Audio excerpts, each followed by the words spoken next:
இன்றைக்கு நாம் தியானிக்க இருக்கிற வசனம் சங்கீதம் 118 அதிகாரம் 22வது வசனம். வீடு கட்டுகிறவர்கள் ஆகாதென்று தள்ளின கல்லே மூளைக்கு தலைக்கல்லாயிற்று. இன்றைக்கு நம்மோடு கர்த்தர் இடைப்படுகிற வார்த்தை, வீடு கட்டுகிறவர்கள் ஆகாதென்று தள்ளின கல். ஒரு வீட்டை கட்டும்போது எந்த ஒரு கல்லை தள்ளுகிறார்களோ அந்த கல் அந்த மூளைக்கே சில நேரத்தில் அதுவே அஸ்திபார தலைக்கல் ஆகிடும். ஆனால் இங்கே கிறிஸ்து தான் நமக்கு தலைக்கல்லாக இருக்கிறார் இல்லையா? அவரை ஆகாதவர் என்று தள்ளினார்கள். ஏன்னா அவர் தான் தேவனுடைய குமாரன் என்று சொல்லப்பட்ட போது அந்த யூத ஜனங்கள் அவரை விசுவாசிக்கவில்லை இல்லையா? அப்படிப்பட்ட தள்ளப்பட்ட கல்லாக இருந்த அவர் கிறிஸ்துவே மூளைக்கு தலைக்கல்லாக இருக்கிறார்.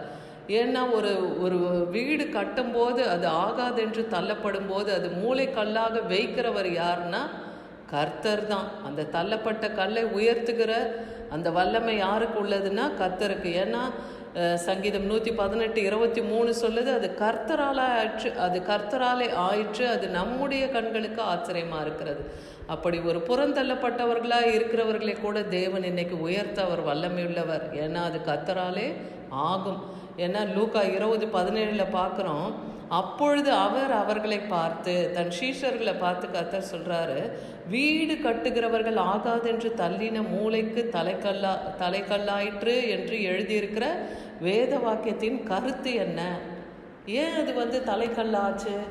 அப்போது அவர் இந்த கல்லின் மேல் விழுகிறவன் எவனோன்னு சொல்கிறார். அப்போது கிறிஸ்துவை விசுவாசிக்கிறவன் அந்த கல்லின் மேல் விழுகிறவன் எவனோ அவன் நொறுக்கப்பட்டு போவான். அது எவன் மேல் விழுமோ அவனை அது நசுக்கி போடும் இல்லையா? ஏன்னா தேவன் ஒருவரை உயர்த்துகிறார்னா அவர் உயர்த்தது தான். அவர் நன்மை செய்ய கரத்து நீட்டுனா அதை மடக்கத்தக்கவன் யார் இல்லையா? அப்போ அந்த தள்ளப்பட்ட கல்லை தேவன் மூளைக்கு தலைக்கல்லாக உயர்த்துகிறார். அது எது மேலே விழுதோ அது நொறுக்கப்படும்.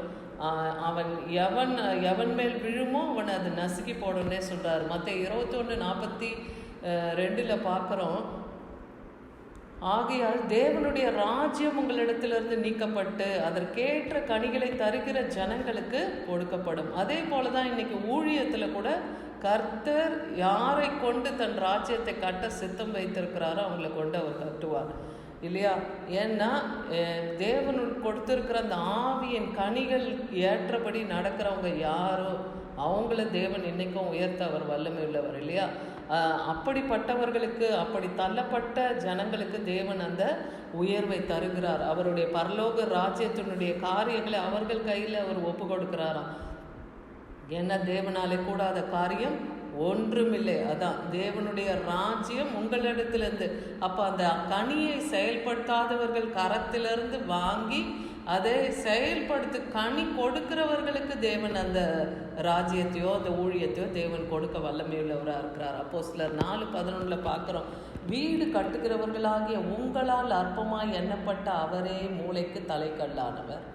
முன்பு சொன்னது போல தான், யாரை அற்பமாக எண்ணினார்களோ அவர் தான் தலைக்கல்லாக இருந்தார் இல்லையா? இயேசு கிறிஸ்து தான் எல்லாருக்கும் தலைக்கல். அவர் தான். அவரை விசுவாசித்தான் நித்திய ஜீவன் உண்டு. அவரால் அன்றி வேறொரு ரட்சிப்பு இல்லை. நாம் ரட்சிக்கப்படும்படிக்கு இந்த பூமியின் கீழெங்கும் மனுஷருக்குள்ளும் அவருடைய நாமமே அல்லாமல் வேறொரு நாமம் கட்டளையிடப்படவில்லை என்றே வேத வசனம் சொல்லுகிறத பார்க்குறோம்.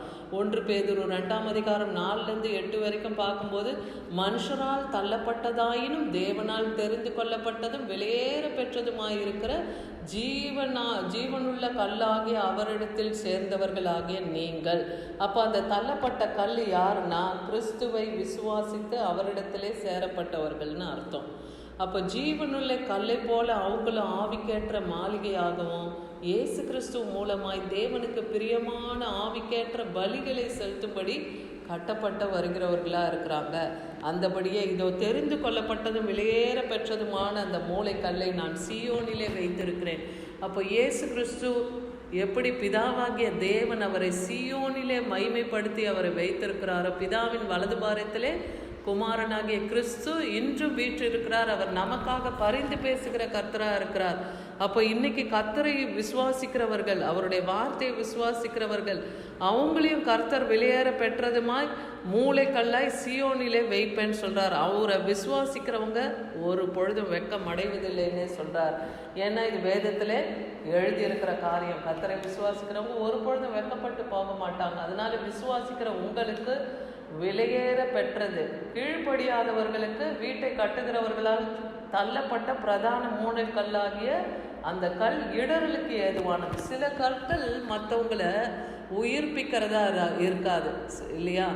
சிலர் மற்றவங்களை உயிர்ப்பிக்க வல்லமை உள்ளவர்களாய், அதாவது கிறிஸ்துவுக்குள்ளாய் நடத்தி சத்தியவசனத்துக்குள் போதித்து அவங்கள உயிர்ப்பிக்க வல்லமை உள்ளவர்களாக இருப்பாங்க. சில போதகர்களுடைய வார்த்தைகள் எப்படி இருக்கும்னா இடறலுக்கு ஏதுவான கல்லாக இருக்கும், அது விழுகிறதுக்கு ஏதுவான கண்மலையாக இருக்கும்னு சொல்கிறார். அதனால் திருவசனத்துக்கு கீழ்ப்படியாதவர்களாக இருந்து இடறுகிறார்கள், அதற்கேற்ற நியமிக்கப்பட்டவர்களாக இருக்கிறாங்க.